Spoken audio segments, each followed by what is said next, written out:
राधे राधे दोस्तों, मेरे YouTube channel धार्मिक कथा में आपका हार्दिक स्वागत है। मैं आज आपको शनिवार की व्रत कथा सुना रही हूँ। तो बोलो शनिदेव महाराज की जय। एक समय स्वर्ग लोक में सबसे बड़ा कौन के प्रश्न पर 9 ग्रहों में वाद विवाद हो गया। विवाद इतना बड़ा कि परस्पर भयंकर युद्ध की स्थिति बन गई। निर्णय के लिए सभी देवता देवराज इंद्र के पास पहुंचे और बोले, देवराज आपको निर्णय करना होगा कि हम में से सबसे बड़ा कौन है। देवताओं का प्रश्न सुनकर देवराज इंद्र उलझन में पड़ गए। इंद्र बोले, मैं इस प्रश्न का उत्तर देने में असमर्थ हूँ। हम सभी पृथ्वी लोक में उज्जैनी नगरी में राजा विक्रमादित्य के पास चलते हैं। देवराज इंद्र सहित सभी ग्रह देवता उज्जैनी नगरी पहुंचे। महल में पहुंचकर जब देवताओं ने उनसे अपना प्रश्न पूछा तो राजा विक्रमादित्य भी कुछ देर के लिए परेशान हो उठे, क्योंकि सभी देवता अपनी अपनी शक्तियों के कारण महान थे। किसी को भी छोटा या बड़ा कह देने से उनके क्रोध के प्रकोप से भयंकर हानि पहुंच सकती थी। अचानक राजा विक्रमादित्य को एक उपाय सूझा और उन्होंने विभिन्न धातुओं स्वर्ण, रजत, कांसा, ताम्र, सीसा, रांगा, जस्ता, अभ्रक व लोहे के 9 आसन बनवाए। धातुओं के गुणों के अनुसार सभी आसनों को एक दूसरे के पीछे रखवाकर उन्होंने देवताओं को अपने अपने सिंहासन पर बैठने को कहा। देवताओं के बैठने के बाद राजा विक्रमादित्य ने कहा, आपका निर्णय तो स्वयं हो गया। जो सबसे पहले सिंहासन पर विराजमान है वही सबसे बड़ा है।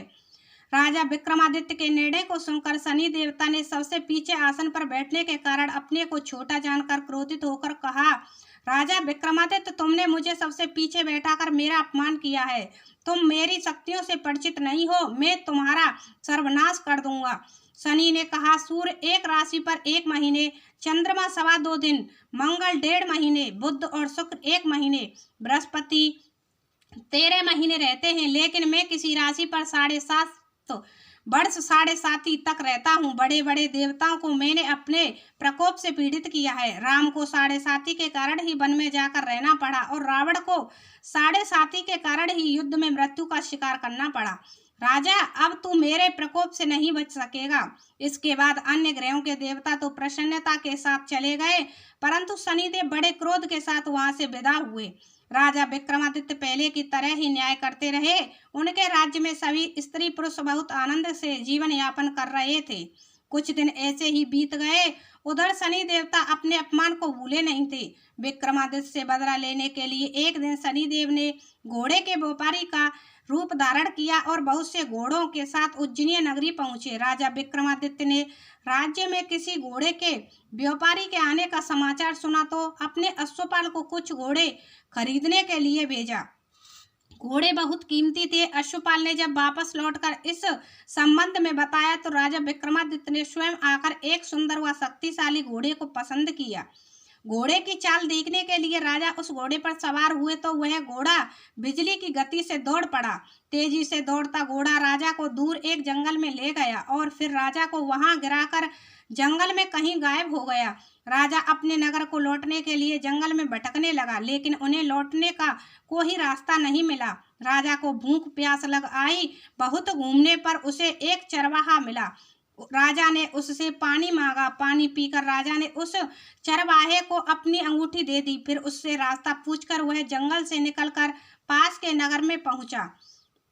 राजा ने एक सेठ की दुकान पर बैठकर कुछ देर आराम किया। उस सेठ ने राजा से बातचीत की तो राजा ने उसे बताया कि मैं उज्जैनी नगरी से आया हूँ। राजा के कुछ देर दुकान पर बैठने से सेठ जी की बहुत बिक्री हुई। सेठ ने राजा को बहुत भाग्यवान समझा और खुश होकर उसे अपने घर भोजन के लिए ले गया।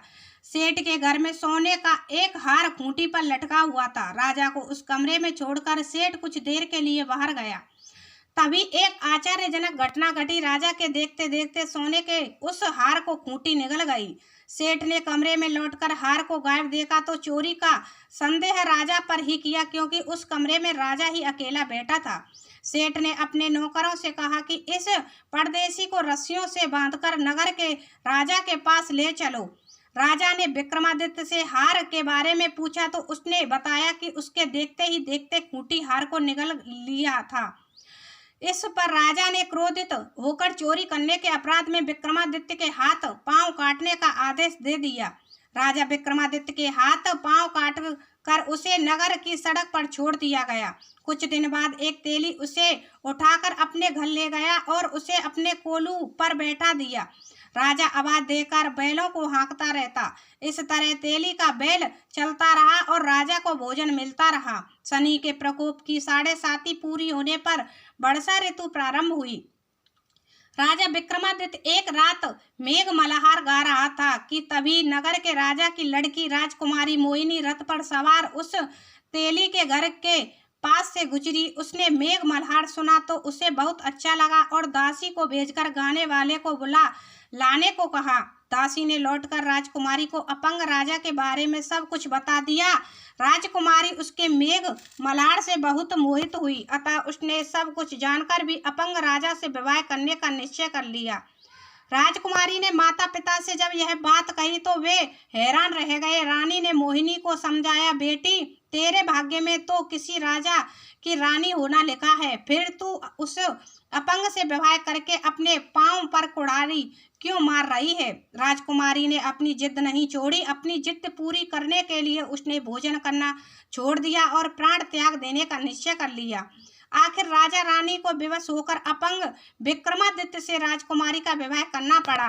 विवाह के बाद राजा विक्रमादित्य और राजकुमारी तेली के घर में रहने लगे। उसी रात स्वप्न में शनिदेव ने राजा से कहा, राजा तुमने मेरा प्रकोप देख लिया, मैंने तुम्हें अपने अपमान का दंड दिया है। राजा ने शनिदेव से क्षमा करने को कहा और प्रार्थना की, हे शनिदेव आपने जितना दुख मुझे दिया है अन्य किसी को ना देना।